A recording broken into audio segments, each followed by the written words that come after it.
ఈ వారాన్ని ఏర్పాటు చేయబడిన కీర్తన గ్రంథము మొదట ఈ విధంగా రాయబడింది. దుష్టుల ఆలోచన చొప్పున నడువగా, పాపుల మార్గంలో నిలవగా, అపహాసులు కూర్చుని చూడగా, యెహోవా తన శాసనములను ఆనందించుచు దివారాత్రులు దాన్ని ధ్యానించువాడు ధన్యుడు.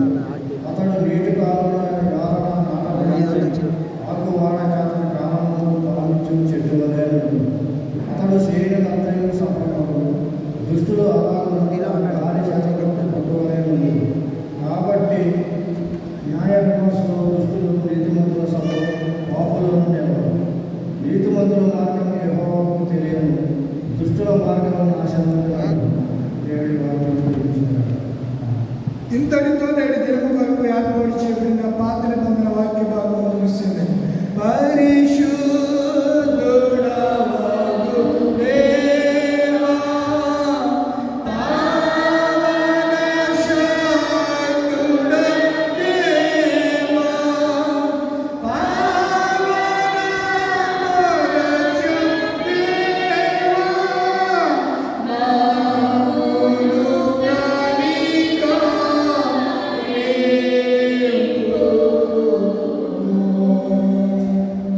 పత్రిక వాక్య భాగము అపోస్తలుల కార్యక్రమము 8వ అధ్యాయము 26వ వచనం నుంచి 38వ వచనం భాగాన్ని ఏర్పాటు చేయబడిన వారు, సిద్ధపరచబడిన వారు, ఈ వాక్యం చదవడానికి నియమింపబడిన వారు పత్రిక వాక్య భాగాన్ని చదవ